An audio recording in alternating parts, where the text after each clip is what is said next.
You're listening to Strangers in Space, and for the next 60 minutes, we're going to be talking about Tom Baker, so you don't have to. Hi, I'm Matt. I'm Jon. I'm Mark. Listeners, viewers might notice that the strange mongrel accent of JR is absent for this podcast, and that's going to be a common theme for these sort of general Doctor Who podcasts. Basically, JR, Simon, Lee, they've talked about Doctor Who for 10 years now. And there's a chance with us, the new squadron, the new team sent into enemy territory, there's a chance for recycling, because we can go back over some of the things they talked about on the old Blue Box podcast before I started, and we can give our views, because a podcast is it's all about the voices that are included. The subjects are sort of secondary to the actual voices. And the first set of podcasts that we're going to be filling up the bandwidth on, we're going to be looking at individual doctors. So each actor who's played the Doctor, we're going to be doing a podcast episode per Doctor. We're going to be looking at how we encountered that particular Doctor, what sort of legacy that Doctor has, what sort of character that Doctor has, how the actors shaped the character, how the actors evolved the character, key stories within that actor, within that Doctor. We're not going to start with William Hartnell because I'm contrarian, but also I think there'd be a temptation if we started with Hartnell and worked our way through sequentially to become a bit sort of ordered about it. So I think I want to break this idea that somehow this sequence of actors is kind of preordained, that there's some sort of, oh, we've had Jon Pertwee, so now we must have Tom Baker, and then once we've had Tom Baker, in 6 years' time, we shall have Colin Baker. So I wanted to break that kind of idea, which we don't really have. But I think it's tempting to sort of see it as a story if you break through sequentially. So we're doing it kind of randomly. And I think my preference is to start with the big one, to start with the main man, and to kind of get him out of the way.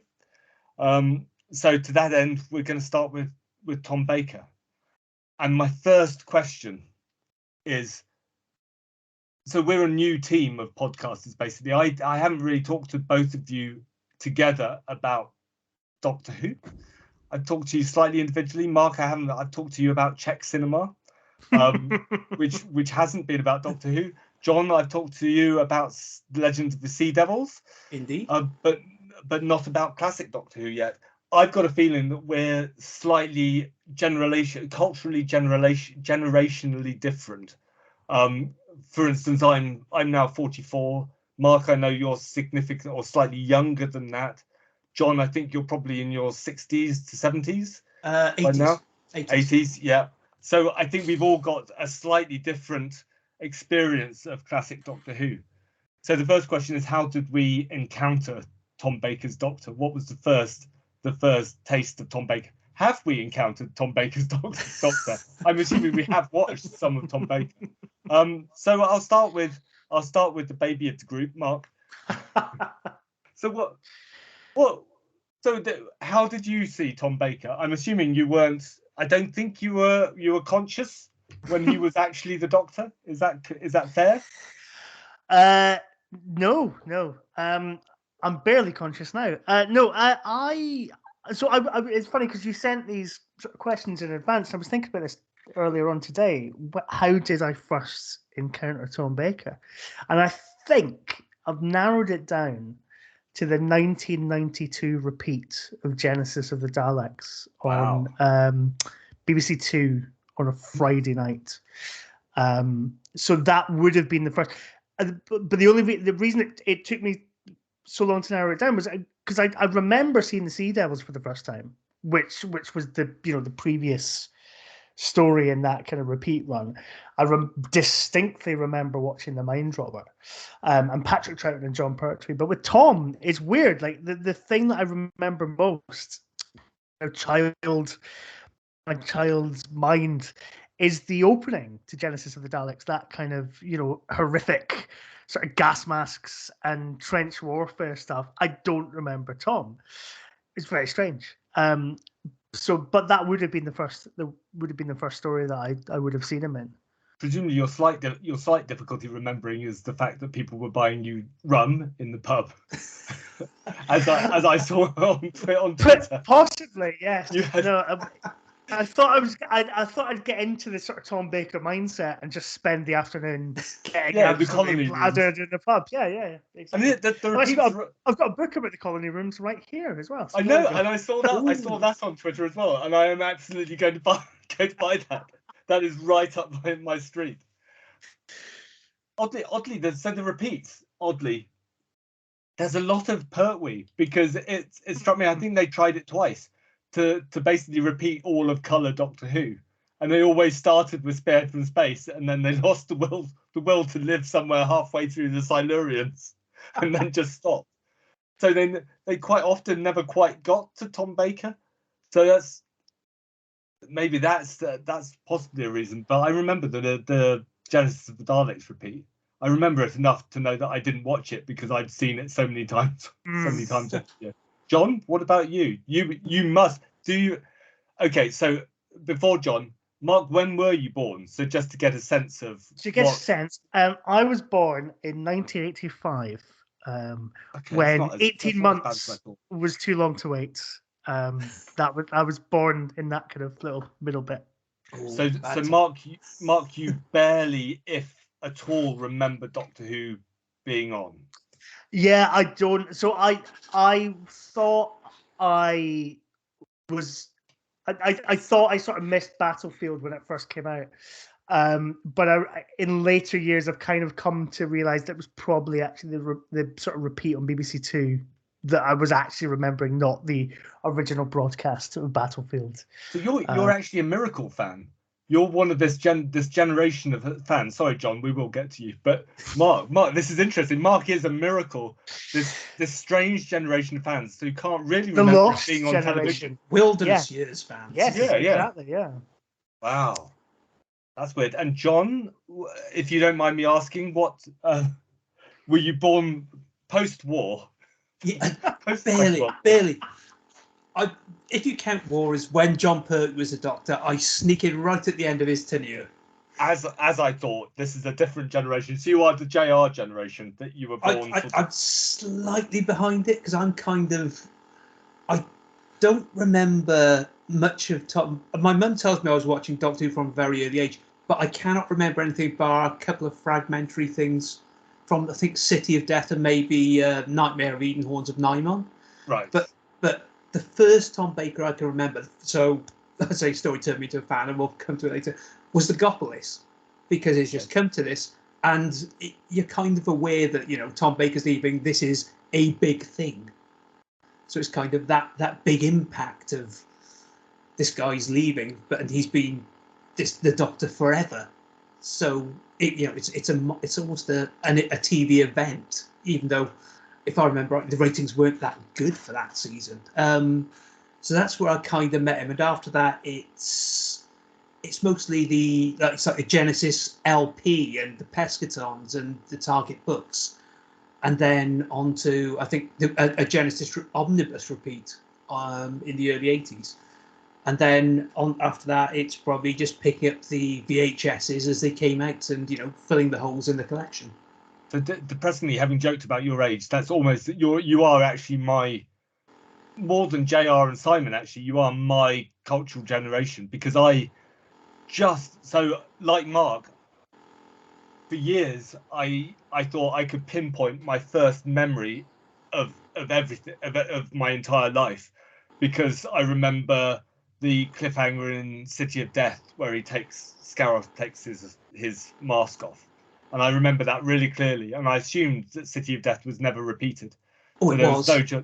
But it was repeated, so I might not have been. So I was born in 1977, so either I can remember something when I was maybe 2, maybe 3, or just slightly older than that. I can remember that, but like you, I can remember Legopolis fairly clearly. because oddly, I think Lugopolis is a story, and we'll probably get to this at some point. But we'll look at Tom Baker in Lugopolis. But I think Lugopolis is a story that works really well if you're 5, 6, 7, 8, because it's really scary. It's really weird and scary. Then it stops working when you're a teenager, I think, because it's a bit slow and ponderous. And then but it takes itself seriously, which is seriously, yeah. Do. And then maybe it starts working when you're a late teenager, and then stops working again when you become an adult. And it's just taking itself. There's just no jokes, and it's obviously just sort of treading water with great set pieces and interesting sort of concepts. But I can attest to being a 4 or 5 year old and Lugopolis really sort of haunting me and sticking in my mind. And beyond that, yeah, I didn't get the LPs because I'm not old enough for LPs and I'm not a hipster. I got the Stated Decay on tape, on audio tape. The Pickwick audio. Yeah. So that was probably my first encounter with the Tom Baker voice. And also seeing Tom Baker on the book thing, the Watchtower book thing. Book Tower, yes. The Book Tower, that's the one. So seeing him on that, I remember. And seeing him in the Five Doctors, that brief moment in the Five Doctors. But it's so one of the things is, so the reason we're starting with Tom is, even if you didn't grow up with him, he's so ubiquitous that, and I'm assuming you feel the same, you might not, it's difficult to tell when you first saw Tom Baker as the Doctor, because he's kind of always been there. He's almost the default image, isn't he? Which is something quite special coming after Jon Pertwee, who'd very much been exactly the same kind of big physical presence, the big sort of alpha male in the role. You know, he had that almost the silhouette, the frilly shirt, the jacket, and then Tom Baker, you've got the hat, the scarf. You know, it's probably only matched for iconic nature by something like the Daleks, the TARDIS, and David Tennant's hair, maybe. So, well, it's interesting for me as a Wilderness Years fan, because a miracle fan. A miracle fan. A friend of mine who is also one of those fans. We discussed this recently, and how in the 90s, Tom Baker, in terms of the kind of public perception, I think yes, Tom Baker was the Doctor, but Jon Pertwee was everywhere in the early to mid 90s as the Doctor. Yeah. He would show up in Noel's house party in the cape and all that kind of thing. So I think for me, to a certain extent, I think Jon Pertwee was more the Doctor to me because of that than Tom Baker. Because, you know, Dimensions in Time, for example, Tom would do his little contractually obligated thing at the start so that he didn't look like a killjoy. She even hates children. Sorry. But you know, it was John. It was who was everywhere as the Doctor. He was doing the radio serials. He was, you know, cranking up your granny on Happy Families as Doctor Who. So it's interesting. It's only like a few years later, as when the TV movie came out, and I kind of became a proper kind of dyed-in-the-wool fan, that I think I was properly seeking out Tom Baker stuff and being like, oh, this guy's great. Like he is Doctor Who. I think maybe one of the things, because Tom Baker didn't come back that much, because when he did, he did it differently, or he didn't try to sort of, I want to say milk it, but that would be unfair for Jon Pertwee. But Tom, as you're right, that Jon Pertwee kind of obstinately carried on being the Doctor after the five Doctors and onwards. Yeah, there's I don't know where it is now, but James Curry Smith wrote an article on this one saying it's, you know, 90s with the second Pertwee era almost. Yeah, because he was doing that devious as well. So yes, you know, he was joining up with fans. But actually, maybe for me, that meant that yes, Jon Pertwee was more prominent than Tom Baker, but Tom Baker's Doctor, the costume, the look, that's kind of it's almost fixed in amber, or aspic. It's kind of a fixed point in time, that can't be changed. And that's possibly almost stronger than Pertwee. Pertwee continuing to be the Doctor kind of blurs his original. And also, Pertwee didn't play the third Doctor through the 90s. Pertwee played a sort of a Pertwee-ish version of the third Doctor. Is much like Troughton. Much like Troughton didn't really play the second Doctor in his later stories. Is that fair? Well, I was going to say that. I mean, that's not that far removed from Tom Baker. No. Now, you know. Yeah. Although I say now, I think every bit of Tom Baker Doctor Who we hear now is probably recorded about 5 years ago. Yeah, because Nick Briggs has basically sat him in a chair and recorded 1,000 hours worth of. It's got to the stage where can you remember when he did he do the speaking clock at some point? No, it was the text message service. That was it. Oh yeah, the text message service. Yeah. I do wonder if basically at the time Nick Briggs typed in the entire script and just got huge swathes of Tom Baker recording. So what you said about Nick Briggs scripts? So we talked about Jon Pertwee. So let's go back to the beginning. So we're looking at Tom Baker being cast. How does Tom Baker differ from Jon Pertwee? Because they are different. How does he differ in terms of acting to start with? Mark? Okay. John or John? Yeah. Sorry. Yeah, John, you go. I think to a certain degree, I kind of find the Doctor on this kind of scale between sort of performer and actor somewhere. And Pertwee is very much down the performer end somewhere. Baker, he's kind of this hybrid of both because he's got the chops to be an actor. He's been on stage so much. He's been with, I think, was he with the RSC? I think he's done feature films, but he is very much has to have this performance, declamatory thing to a certain degree. So I kind of think he's almost finding his way into the character via acting rather than Pertwee almost sort of playing himself. Well, I mean, I think one of the really interesting things, comparing Pertwee with Baker is that, of course, Pertwee was the light entertainment comedy guy who actually probably took the role more seriously than anybody since William Hartnell, at that point.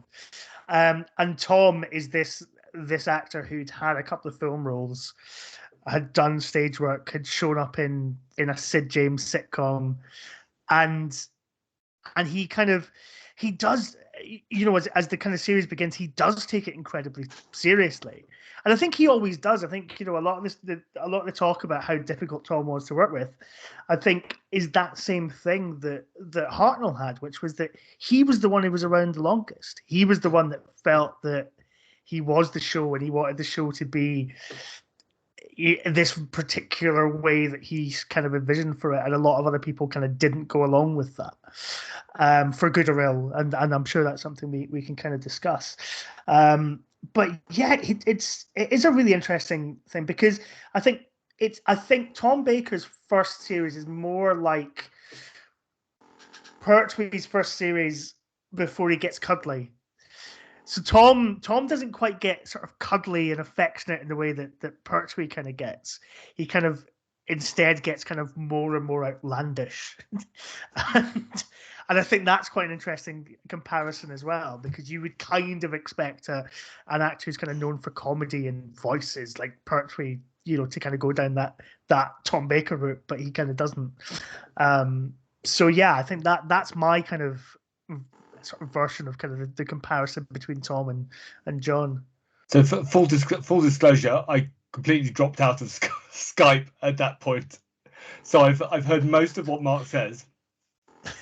So I agree with it, but I might be just about to repeat what Mark's saying. There's an irony with Pertwee that he is known for these characters and this kind of big performances, and he does go for this kind of, he goes for himself. And with Tom, so Baker is more sort of, he's an unknown. He's the first timer, really a complete unknown. I mean, he's done quite a few big, reasonably sized films, but he's always been a kind of an anonymous villain in them, or so Nicholas Alexandra, Gold Boy Sinbad. Yeah, he did Pasolini's Canterbury Tales, which is fantastic. Of course. Oh yes. Which is fantastic, which has a really good climax involving a big bottom and people coming out of the big bottom. But Tom Baker was sort of, Jon Pertwee is still already an established character performer. He's got a massive career. He's been in big films. He's been in carry-on films. Whereas Tom Baker is kind of in a position, he's working in a building site wanting to make his name. So he's on the rise, isn't he? I think most of the others are established. Yeah, and I think that gives his performance a different edge. The odd thing is, it looks like he's giving a performance, but having seen interviews with Tom Baker all my life, and we're continuing to do it, you kind of see that maybe he isn't giving a performance, or maybe he's always giving a performance. He's just never the real Tom Baker, and I think he plays with this idea that the real Tom Baker doesn't really exist. But yes, there's a video, Just Who on Earth is Tom Baker? So why is this? So his acting background's completely different from Jon Pertwee. His style of acting is completely different from Jon Pertwee. What about the character? Why is it important to have this kind of fresh character? What is the Fourth Doctor's character? Well, at least at the beginning. Yeah, well, he does kind of shed all that kind of the Pertwee character, for want of a better phrase, the sort of establishment figure sort of thing that people sometimes apply to Pertwee's Doctor. Baker just sheds that. He's because the Fourth Doctor is the Doctor who has basically the keys to the TARDIS back. Pertwee's had it for the last sort of series and a half, but he still has that kind of he still has Unit and his friends on Earth kind of anchoring him. Whereas I think with Baker and the Fourth Doctor, it's like, well, you can just go anywhere now, and I think that was very key to kind of Hinchcliffe and Holmes's idea for the series, and I think it's a real departure from I can imagine. I always wish as you guys are around kind of contextually with sort of classic Doctor, because I would have loved to have if you've been watching Pertwee for 5 years, as you would have been, to kind of see Tom Baker come in and kind of just brush all that away, and take the series in a completely new direction. I think it would have either been incredibly thrilling, or if Twitter had been around at that time, there would have been a lot of complaints. Well, I mean, so Robot. How disconcerting would Robot be? So Robot, I look at Robot as being this kind of false start. Yes, for the Fourth Doctor. Yeah, because there are lots of false starts for Doctors to the extent that they write in kind of post-regenerative amnesia, stroke, erraticism to kind of explain why the actor just doesn't know what the hell's going on. But Robot is even more than that, because it's the previous production team. It's basically the Pertwee crew, the Pertwee cast, and then Tom Baker's kind of dumped in the middle. Not quite, I don't think, being the Fourth Doctor yet. No, I think this is just me. I think that whole first season, I rewatched it when the Blu-rays came out. All close together, so you get a sense. I think Tom Baker's struggling to find a performance during that first season, because it's very sort of up and down. Robot, you have to pitch that very, very differently from the Ark in Space, because Robot is a bit lighter. Maybe he's trying to find a bit of gravitas, but it's not quite there. Then Ark in Space, I know everyone goes on about the Homo sapiens speech, but I don't think Tom Baker nails that speech. I think he really acts it. Sacrilege. It's almost like he's trying to push it where it doesn't need pushing, and it's kind of this hymn to humanity that his character loses over time. So I think it's almost again a false dawn, as you say. They're still trying to find it, and I think they start finding it in Genesis, because that's where he gets material to play. I think that's the first time he gets another actor of kind of equal ability and stature to bounce off. And I think that's really key with the Tom Baker stories, because Tom Baker, he can really dominate scenes with the acting ability or with his physicality. And Michael Wisher is the first person to come in who can do that. Yeah. Can I just say, I'll see your Homo sapien speech and raise you the Day speech from Pertwee. Pertwee demands, rumor will have it, demands these speeches, and for me, Pertwee never quite pulls off these speeches, but they're very Pertwee. So I think that Homo sapien speech, I think, is a very Pertwee era speech almost. Oh, that's interesting. So my view is, and we'll come to Mark's view in a sec, but I'm going to give my view now, because I can. So I definitely think Robot is a kind of I like Robot, and I'm really interested. I sort of like Robot. I find it really interesting. I like Tom Baker in Robot as well. I like the weird energy he brings to it, and the fact that he is completely not Jon Pertwee in Robot, and he's never Jon Pertwee. He manages to succeed at not being Jon Pertwee throughout his entire run, which is impressive. He's not William Hartnell, he's not Patrick Troughton. He's probably the last actor not to draw on something that a previous actor has done in Doctor Who. So Davison famously kind of picks up bits of Troughton and bits of Pertwee, and then Colin Baker picks up bits of Hartnell, and then McCoy is bits of Troughton again, whereas Tom Baker is the complete original. I think he does. I can see what you're saying about that first season being a kind of a slow approaching descent. I kind of go, he's feeling it out almost. Yeah, right. But I think he does it incredibly successfully, and I think he does it in such a way that you get the feeling that the Doctor is doing that without it being a big Capaldi season of him asking, "Am I a good guy?" in every other episode. So Tom Baker's actually doing that through a performance without the script. I think the scripts change as well. I think the scripts are definitely kind of. Well, actually, I think are they better? I really like some of Pertwee's later stories, but I think the quality of the scripts ups it. I think the sort of, you get a producer and a script editor who are clearly enthusiastic about what they're doing, rather than they're coming into the 5th year of a very successful run and they know what they're doing and they could basically do it with their eyes shut. Now you've got a script editor and a producer who are ambitious with what they're doing, and they're let off the leash. They get to dump units. They get to sort of take off into the universe again. And I think that's very exciting. And I think Tom Baker himself is very excited at having a regular paycheck that allows him to go to Soho at lunch every afternoon and sit in the colony rooms and get sloshed. And I think he really, very, very quickly, he realizes what's happened to his life and how good it is. And that enthusiasm comes across. And having had 2 or maybe 3 years of basically Pertwee's bad back and Pertwee slowly losing people around him, like Delgado and Katie Manning, I think that is there's such a kind of refreshing, but that comes for me in The Ark in Space. I mean, I think The Ark in Space is a great story, and Russell T Davies it's apparently his favorite story, and you can kind of see why. I think yeah, his character might not be completely formed, but I think that story is a great first.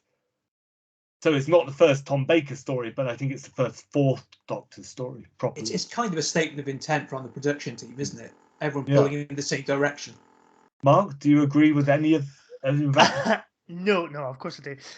Yeah, I do. I think I think what's interesting about Robot is that it's a Pertwee era story, but you throw the 4th Doctor in there, and it's like you say, there's that kind of chaotic energy that Tom Baker brings, and it's quite fun to see him sort of play off against Ian Marter and Nick Courtney, and it's kind of playing with audience expectations of what a Doctor Who story is at that point, and what a John Pertwee Doctor Who story is by that point. But yes, I think you're absolutely right. I think, but then it's a necessary step to kind of go, right, this is what we're moving away from, and then the arc and space is very much, this is what we want to do.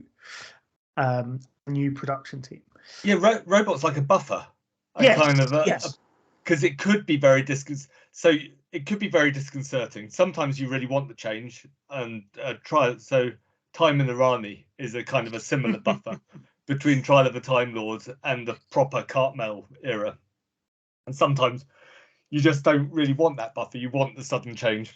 Yeah, I mean, this was Deep Breath did the same thing, didn't it? You put the Capaldi into the Smithy era characters. You know, you had the Paternoster gang.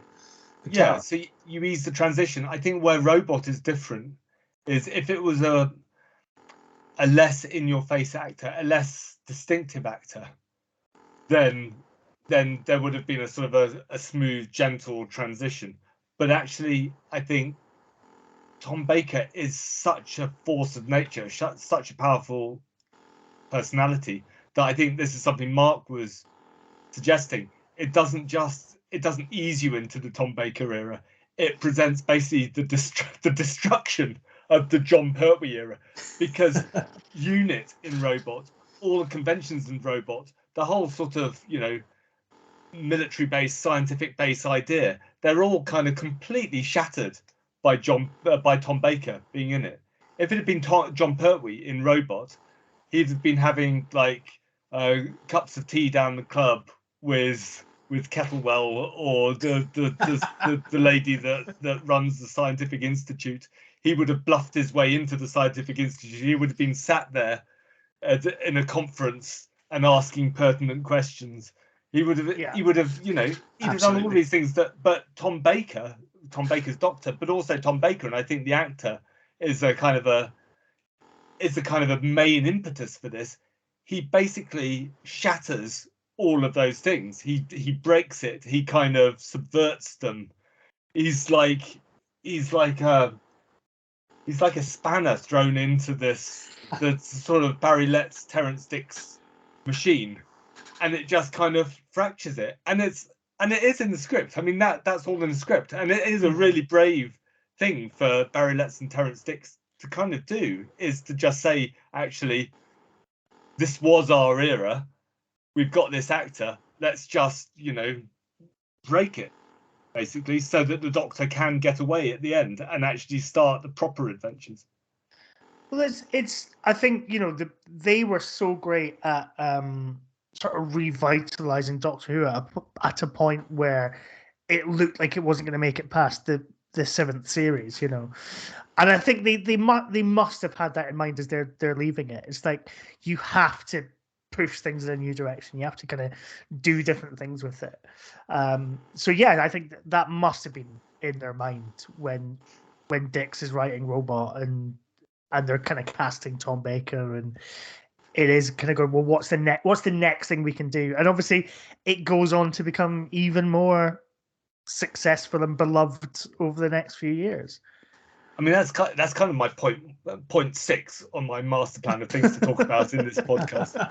Is so in modern Doctor Who, we've got this idea, and I'm now going to sort of fuse mythology of Doctor Who with the production decisions in a really awkward way that might not work. So I'm just preparing you for this. It's like every time I want to bring psychogeography into something I'm writing about, I never quite make it, and I just end up describing a bit of the M25. So in modern Doctor M25. In modern Doctor Who, we have this idea about regeneration, that the Doctor doesn't choose what he's going to look like, but somehow it's chosen for him. A bit like we now think that the Doctor doesn't really control the TARDIS takes the Doctor to where he needs to be. And we know now that the Doctor changes his form and becomes the person that he or she needs to be for a particular reason. So he becomes Capaldi because weirdly, in a slightly awkward way, he discovers at some point that he really needs to change time for the better, and remembers being in Pompeii and seeing this face. It was a shoehorned moment, but the idea is there that the doctor suddenly becomes a woman for a particular reason, because he's been an elderly man for a while, and that's the freshest thing he can be. Is there something in Tom Baker's Doctor that kind of supports that, even though that idea wasn't there at the time? And how does that fit with there must be a similar drive with the production team, as Mark was saying, that you've had Jon Pertwee for so long, you've had Patrick Troughton, you've had William Hartnell. Why do you choose Tom Baker? Why do you look at Nicholas and Alexandria? Oh no, it wasn't. Why do you look at, was it the 7 voyages of the Golden Voyage of Sinbad? Yeah. Yeah. Why do you look at that and think, well, that's our man? I think it's I'm not sure, to be honest, but I think Tom Baker, in the same way that I would argue Matt Smith is on sort of his best days. He's the actor that goes, this guy's an alien. I don't need to kind of make him this kind of palatable, relatable sort of human character.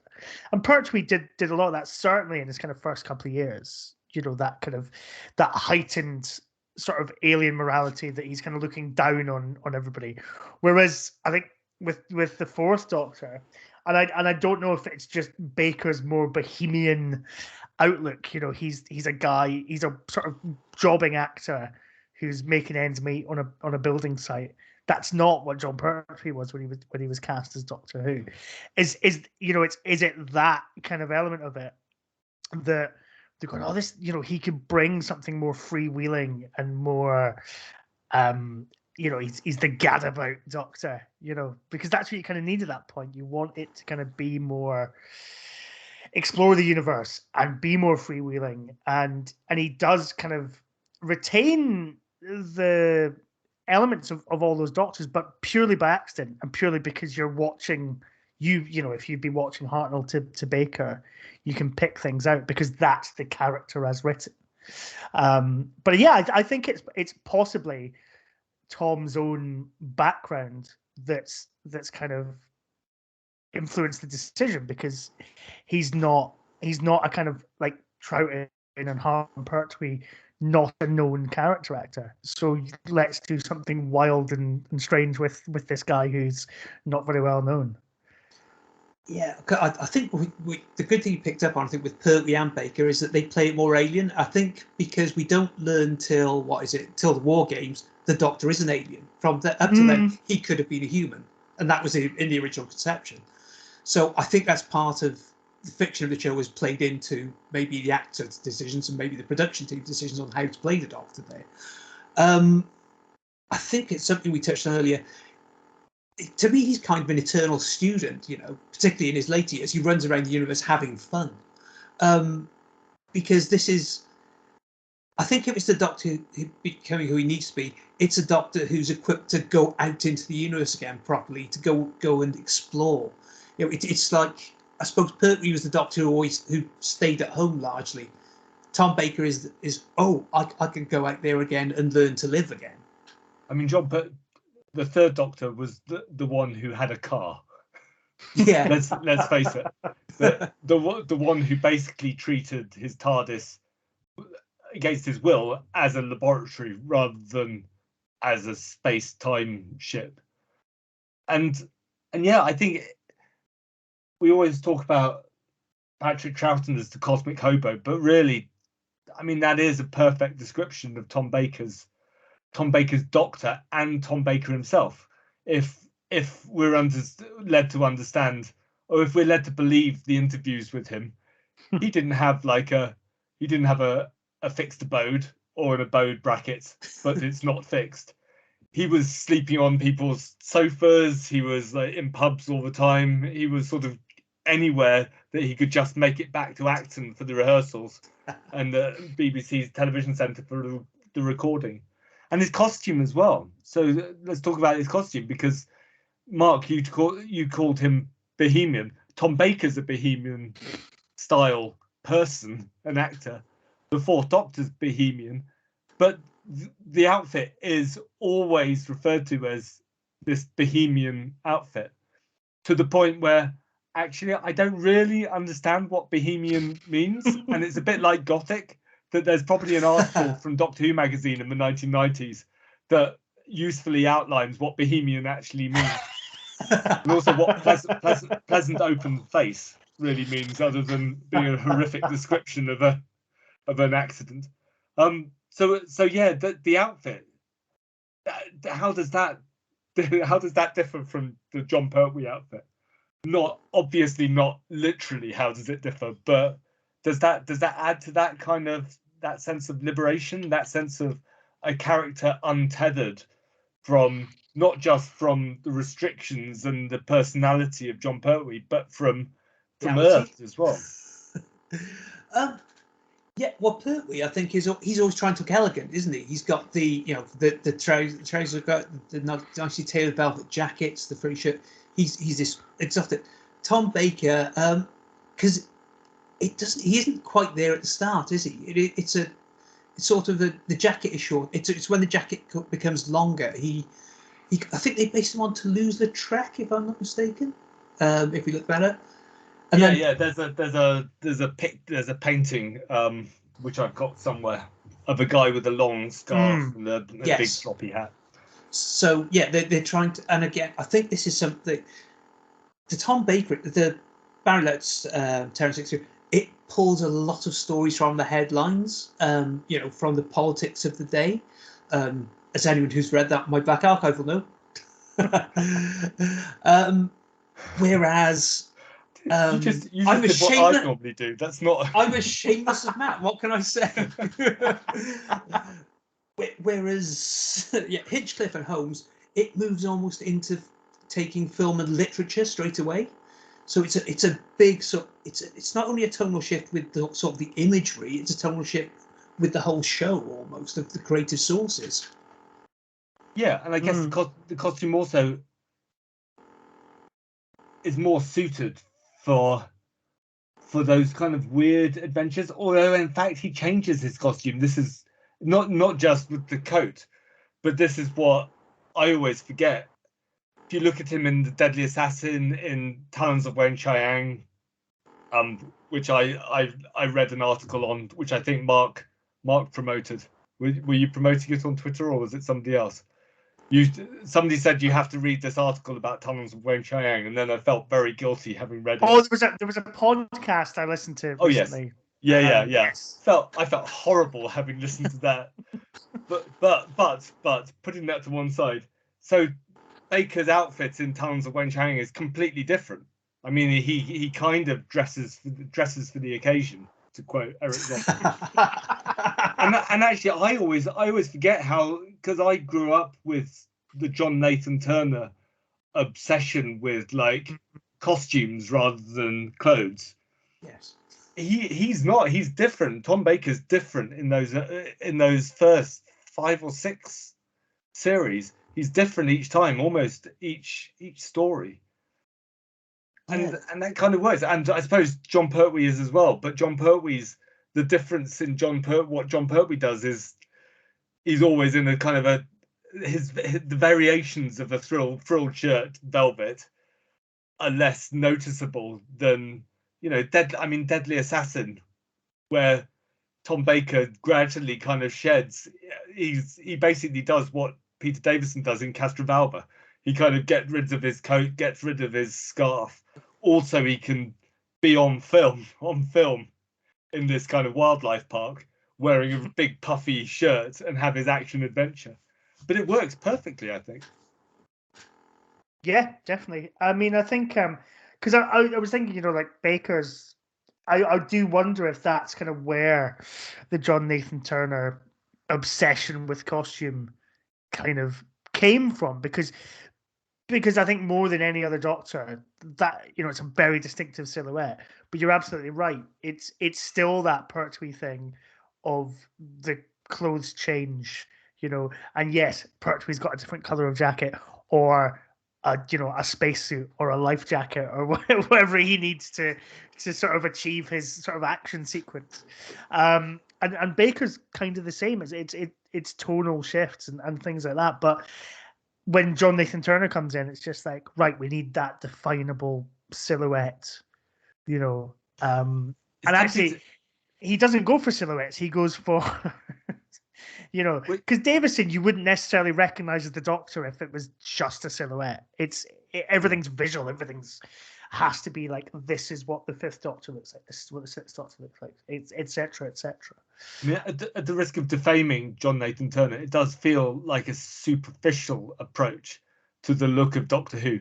That you think he's going for, as you say, he's going for a silhouette, so the scarf and the coat, but actually he's going very literally for the same thing in every story, bar, you know, putting boots on some stories and shoes on. So anything that Tom Baker can get away with, he does. It's very odd.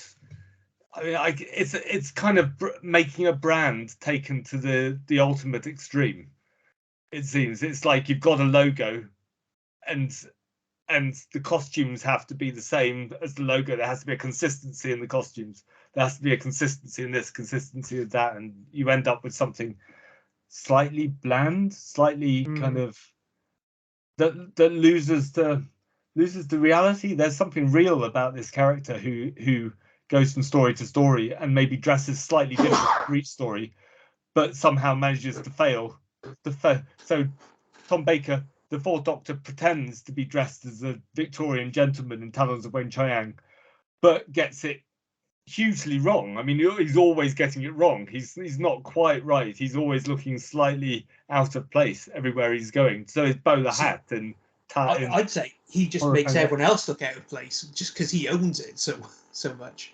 So he changes his costume. He also changes his approach. So he changes. So Tom Baker doesn't play the Doctor the same throughout the 7 seasons. He gets bored. He changes. Can we pinpoint where those changes are and what sort of changes happen? Are they contiguous with the changes in producer, or is this just a matter of, is Tom Baker happy today, or is he feeling ill with a still as yet undisclosed illness towards the end of his run? I think it's a bit of everything with these of all of those things, because I think you can pinpoint the first shift to when Liz Sladen leaves, and he doesn't want to work with anybody else. Yeah, you know, he's on record as saying that, and so it becomes that thing of just like, well, okay, what's Doctor Who with just Tom Baker, and obviously they try and convince him otherwise. I think one of the great laughs about The Deadly Assassin is that, we wrote it to prove to Tom that he couldn't do the show by himself, and then he absolutely does. And it's one of the great sort of bits of Doctor Who. So I think that's kind of definitely the first shift, and I do think some of those early Tom and Louise stories are quite difficult to watch sometimes when you can really sense. It's that. I think that's the first time where you can sense Tom Baker just doesn't really want to look anybody in the eye. He's kind of just acting, for himself, and the scripts kind of back those stories up, and they're really well produced. And it's only when you get into the Graham Williams era that I think the wheels start to come off, and he gets more free reign. But yeah, I'll be interested. But I'll pass over to John now. Yeah, I don't think that it's a straight away thing, but he will always try and push, on every aspect. He will push at the writers. He'll particularly push at the producer and the script editor. And I think when you get to the last sort of half his A reign, particularly around season 6, when you get Douglas Adams in there, no one kind of pushes him back. So there's no limitation put on him, and I think just as personally, creativity, that you get a bit of grace when you're pushing against some limits. And that whole 6th season, the big problem is he's never threatened by any of the bad guys. Julian Glover's a great performance, a great bad guy, but do you ever think Scarrad's going to threaten the Doctor? It's not. I think if I put any sort of something on a turning point for that. It's the end of the Armageddon factor, the bit where they've got the key to time, and Tom just goes with the eyes, and it's very kind of dismissive, that whole arc story. It's just like, get this out of the way, and then I'm on holidays for 6 months, whatever. Yeah, I think I agree. I think I disagree that Deadly Assassin is the first shift. I think the arc in space is the first change of Tom Baker, because we've already mentioned that. But that's kind of, as I said, that's effectively the first Fourth Doctor story. But I think he definitely suddenly like flips. I suppose in production terms, it's Sontaran experiment. But that's beside the by. I think Assassin. I think definitely Assassin, and it is really funny, isn't it, that he does absolutely prove that he can be the Doctor on his own, because he's one of the few actors playing the Doctor who's capable of talking to himself and making it look normal, making him look rational. And it does happen. I mean, it does happen for other Doctors, but I can't imagine Pertwee having like long conversations by himself. McCoy maybe tries to get away with it. I suppose the test is drop them into something like Heaven Sent. How would you think of them? I think Tom Baker could get away with it possibly, but apart from him, Capaldi, I'm not sure any of the others can. I don't know what your taste is. So do you think Capaldi gets away with it, John? I do think he gets away with it quite magnificently, to be honest. Absolutely. Well, isn't Heaven Sent is the one that effectively you wrote, isn't it? Or is that a different one? It's the one where it's just the one hand. I think it's a collaboration between him, Talale, and Moffat, really. Okay. I thought you wrote exactly the same thing. For yes, I. Sorry, yes, me. Yes, I did. Yeah. I wrote it with a very different emphasis, though. So I don't know why I looked at it. The themes are different. How should we go with that? So yeah, I think Assassin definitely there's a flip. I think I agree that he doesn't want to be with Louise Jameson, so they're obviously not getting along with Louise Jameson. I think the producers managed to turn that to their advantage with stories like Horror of Fang Rock, because the Doctor not looking people in the eye absolutely works to the benefit of that story. It's not like the early kind of John Nathan Turner, Tom Baker stories where Lala Ward and Tom Baker aren't getting along, because I think that really works against something like State of Decay. I think it works against State of Decay, because you see Tom Baker being morose in a story that's not quite suited for that. But it kind of works in fiction, because obviously Romana's had the call to go back to Gallifrey, so the Doctor's separating off maybe. And I think also in a season 18 perspective, I think has anybody seen the documentary about the making of Logopolis that they put in the Blu-rays? Yes, I must have. And Christopher H. Bidmead goes on this long, tedious ramble about how Baker can't look Anthony in the eye, and that ruins the scene as written. I completely disagree. You know, like Tom Baker not looking Anthony in the eye at the end of Part 3 is sublime. It's the Doctor realizing that he has to work with the Master and being really crestfallen and annoyed, and like that sells it way more than Bidmead's whole thing. Oh no, it's they should look each other in the eye, and because that really sells the gravitas of the situation, because they're making a deal. No, and that's it. What I'm saying about Tom and Hartnell is that, you know, he understands the character more than I think a lot of people do. Certainly by that point, when you've got that kind of incoming production team, and yeah, I think that works really well in Logopolis. Let's talk about Logopolis. Because famously on this podcast, JR isn't a fan of Logopolis. I was going to say, hands up, people who are fans of Logopolis. Yeah, sacrilege. So it's interesting. What you were saying, but you were saying you liked it. You say I like I like lots about Logopolis. I do like lots about Logopolis. But I think I have an issue with it in that, certainly rewatching it recently, I go through weird phases with Logopolis. Like it's like you said at the start. As a kid you like it. As a teenager you kind of fall away from it. And as an adult you're kind of. And I think I'm definitely in that kind of stage because it does feel like a production team that cannot wait to get Tom Baker out of the door. And it just doesn't feel like the send off that you want for the longest serving Doctor at that point. I do like the tone of it. I do like the kind of funereal tone. I love there's some great stuff that Tom's doing in his performance as this kind of much more muted, sort of resigned to his fate Fourth Doctor.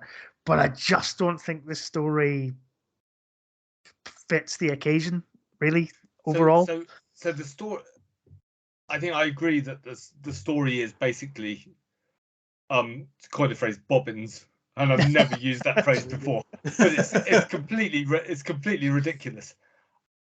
But I find there's something really pleasing about the ridiculousness. That it is unlike any other Doctor Who story, as an entire story forged on the Doctor trying to repair a bit of the TARDIS and basically it going wrong, and that exposing this weird kind of mathematical formula to the mercies of the Master who suddenly appeared. I mean, it's just mad. And the Watcher is always there looking over somewhere, and they decide to drown the Master by draining the Thames into it's completely nonsense. But I just get that feeling that I don't think Tom Baker is enjoying doing it, but I think there's part of him that is enjoying the sort of the madness of the script, that there's something completely weird about what he's doing, although he is spending a lot of time basically with Matthew Waterhouse on the TARDIS set,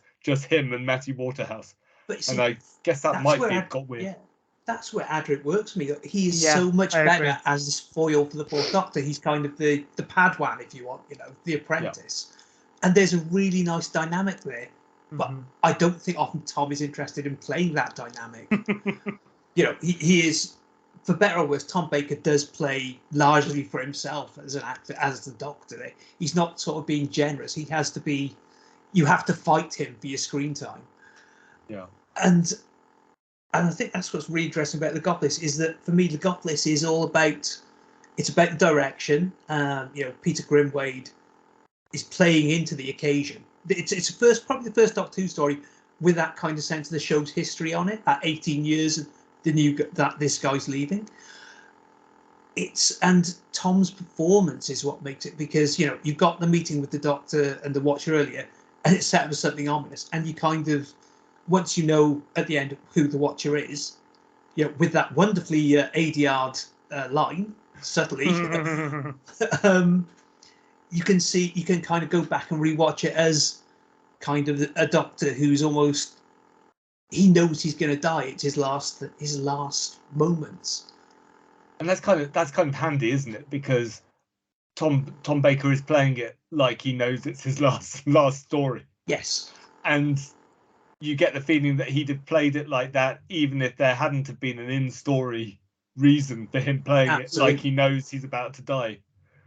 But they kind of, I mean, there is something mythic about the Watcher, even though you discover he's played by a slightly camp dancer wrapped in Andrex. But there is something mythic, and there is something striking about the TARDIS shrinking around Tom Baker and getting smaller. And that scene with the Master where he can't look him in the eyes, he doesn't look him in the eyes, and he makes a deal with the Master. So there is something there, and I agree that it's definitely not a Russell T Davies season ender. I think it might be more of a Stephen Moffat season ender. Yeah, possibly. It's so downbeat because Russell T Davies would go out with something big. Stephen Moffat isn't afraid to go out on a down note. Yeah, if it was Russell T Davies's season ender, you would have got Tom Baker falling from the telescope, and then Adric, Nissa, and Tegan come into shot, and then Elizabeth Sladen comes in just above, and then.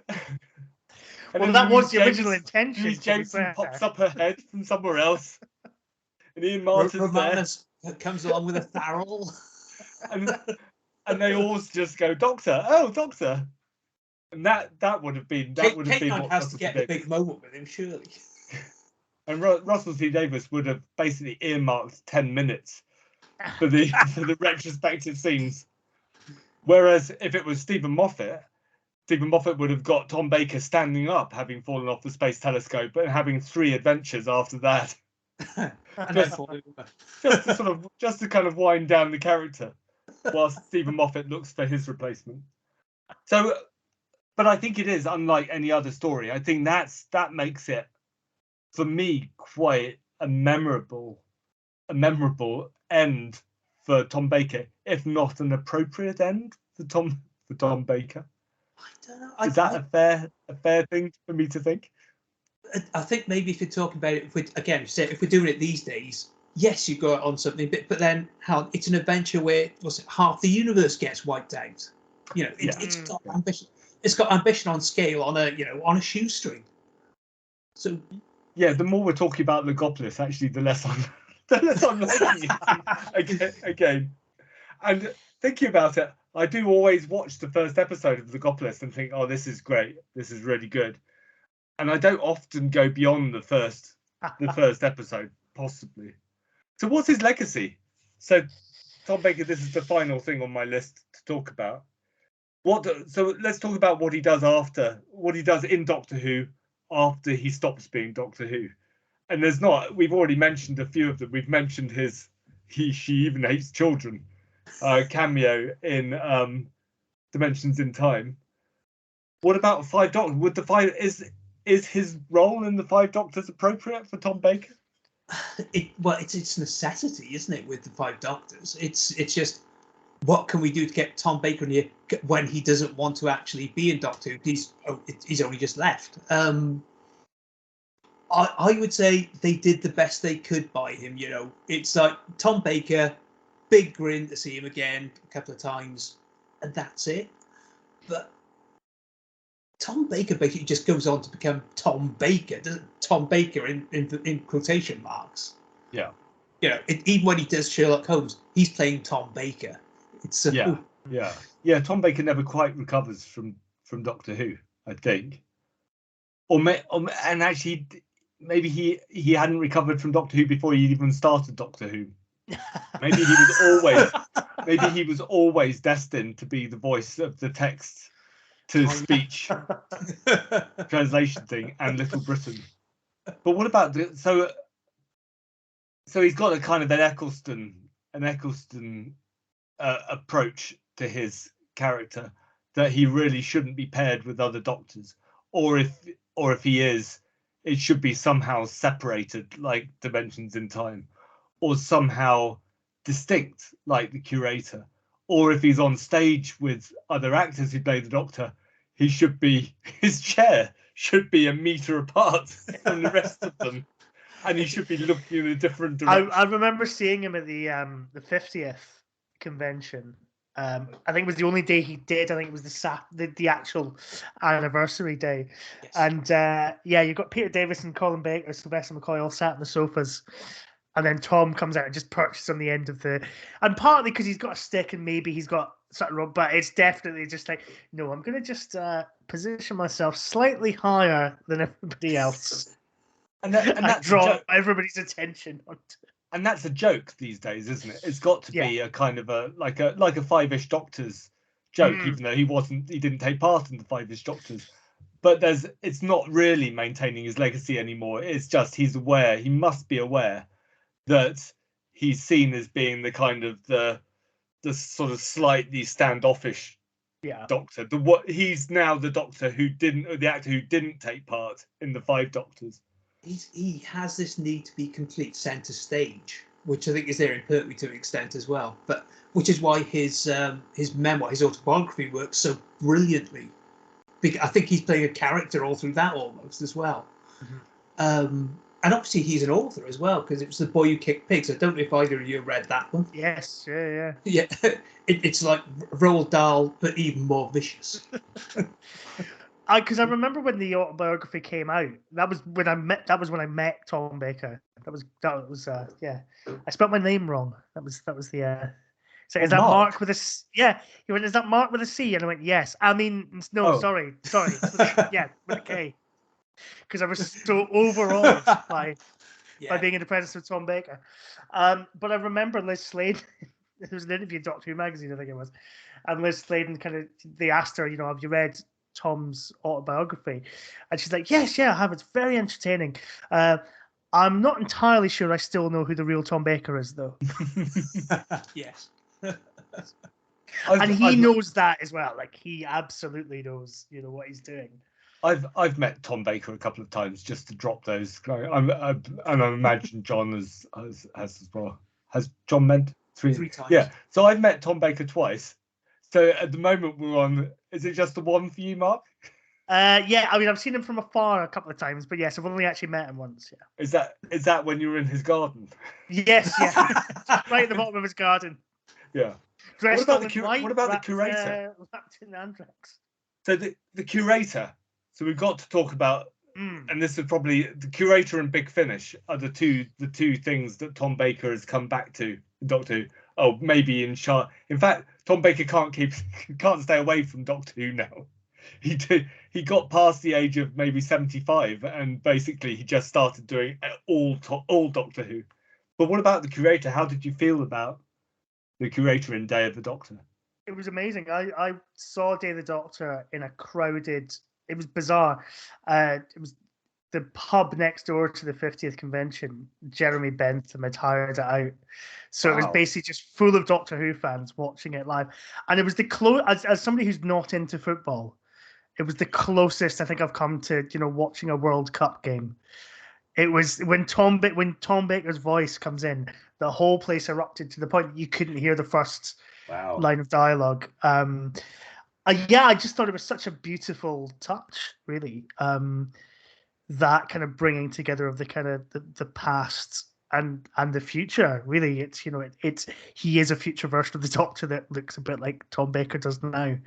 I thought it's just a really lovely, poetic Stephen Moffat-y touch to kind of just sort of end the anniversary on. Did you meet Jeremy Bentham? No, I didn't. I met Jeremy Bentham. Oh wow! I mean, he's a legend. I'm the Zelig of Doctor Who here, obviously. But yeah, John's met everybody. So except William Hartnell. I was a bit young. You've met Patrick Troughton? Yeah, kind of just at about a sort of 50-yard distance at the Longleat. Oh, okay. When he was doing the rounds of the crowds. Was that Longleat in 83? 83, yes. I was too young. I was going to Longleat in the 90s. That's when I met that's the only times I've ever really. I met John Pertwee backstage at one of his one-man show. Came to the college I was at. So my dad asked if I could go backstage to meet him because I was only 14, so I couldn't. Yes, you can ask yourself, right? Yeah, I couldn't ask for myself because I was like, only a mid-teenager. And I ended up going into his dressing room and getting my copy of The Demon signed, which I've related on this podcast before. Whereas every other actor in Doctor Who I've met on my trips to Longleat in their summer Doctor Who days, never went to conventions. Never. I saw Eccleston the day that Dalek was shown. I was in a cafe opposite the British Library, and Eccleston came in, sat down, and I ignored him absolutely for the entire time. And then he walked off. No, I didn't acknowledge him. I didn't look at him. I looked at him, but I didn't make sure it wasn't in eye line. And he walked out. I walked past Eccleston when they were rehearsing in the open before everyone knew where the studios were. Wow. It was literally 5 minutes from my house where we were living at the time. Because you're Welsh, aren't you? Yeah, sorry. Surrounded by despite the accent, Scottish Welsh. So, John, the curator, how do you feel about it? Similar to Mark, and I think I've related this on the the big 10th anniversary show. I was at the 50th anniversary convention too, but I was in the big auditorium they were showing it in, so there were about 3,000 in there. I had a best mate one side and White the other. And there were two moments where the audience just like, wow, that reaction, the football reaction that Mark was saying there, and that was Capaldi's eyebrows, and just I really think you might. I just oh. So just to pinpoint, your wife isn't your best mate.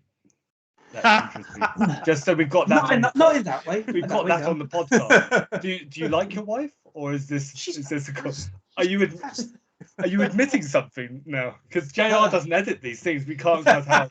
I watched Day of the Doctor on my own in my flat in Exeter, because I wasn't surrounded. I saw Deep Breath at the cinema. That's the only time I've actually been. I watched Deep Breath at the cinema. Lee was there, and he didn't recognize me. Lee blanked me. He says he didn't recognize you. It was like, oh shit, not him. That's probably very true. So I had a different experience as the curator. I was kind of, it was very exciting, and it was about as emotional as I get, which was sort of, oh, that's a nice touch. But then I had like a slight shiver. I'm not sure if I think I was expecting him to be in it, and he basically just revealed. So all of these actors have been very cagey and very protective. Paul McGann didn't say anything until it was revealed. So Paul McGann was complete surprise. But Tom Baker had basically come out in a provincial interview and just said, "Oh yes, I'm in it." I don't know about the others, but I have a scene at the end or something like that. So I'm sure I was sort of half expecting him to be in it at some point. But there we go. And then he's done Big Finish as well. Are we an avid Big Finish listenership?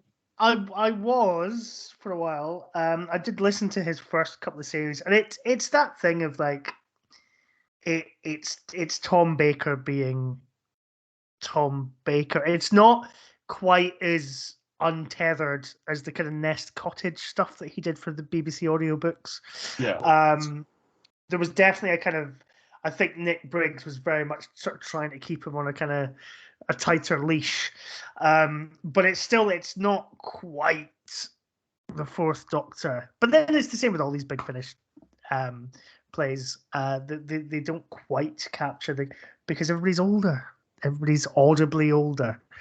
Yeah. And some people can just put that aside. Other people, can't, like myself sometimes. But yeah, there is some good stuff in there. I think a lot of it felt quite by the books, Doctor Who. Yeah, and it was kind of coasting on. Yeah, it was coasting on like, oh, we've got Tom Baker back. So yeah, but I mean, to be fair, I listened to one of the more recent ones. Is it Blood of the Time Lords? I think is that one of the most, which I really enjoyed. Actually, it's kind of a sequel to The Deadly Assassin. Oh, really? And it has James Dreyfus, the cancelled master. Okay. As the master, and I really quite enjoyed it. It's quite good fun, and Tom seems to be quite on good form. As the Doctor, he feels like he's sort of playing the Doctor rather than kind of older Tom Baker.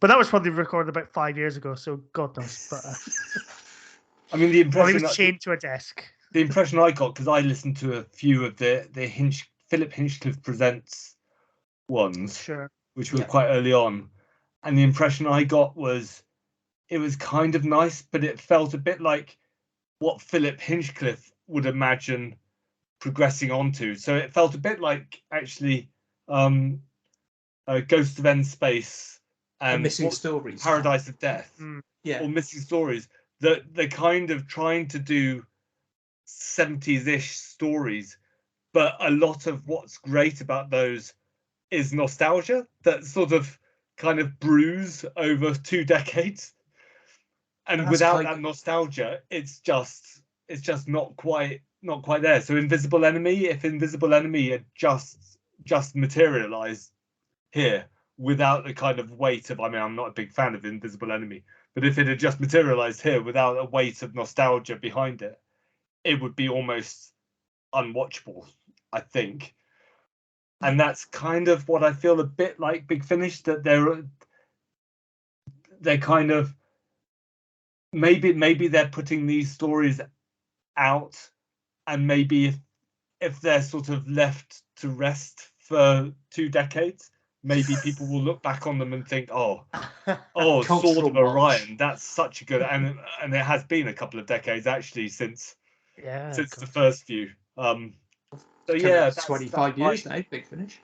You can't fake. I don't think you can fake nostalgia. I don't think you can. I think trying to fake nostalgia becomes very obvious. I think that it becomes very obvious when they're trying to recapture something, whereas the curator wasn't trying to recapture something. It was presenting this kind of person in an abstract, and as such, they actually Moffat managed to successfully resurrect this feeling of seeing the Fourth Doctor, even though you weren't looking at the Fourth Doctor. Whereas Big Finish are more kind of creating kind of photocopies of the old stories. They're kind of slightly degraded and don't quite look the same. Yeah, I think a large chunk of Big Finish's business model tends to be to, recreating Saturday night at 5:15. Certainly, I think, particularly, and I don't want to call out individuals, people who've been there a while, maybe. But they have managed to do something interesting, because they did with the Stranded series. They brought Tom Baker back as the curator, which I thought was a more interesting use of him, to be honest. And I preferred it to any of the Fourth Doctor audios I've heard, and I haven't by any means heard all of them, because who can actually afford all the Big Finish these days? So sorry, go on.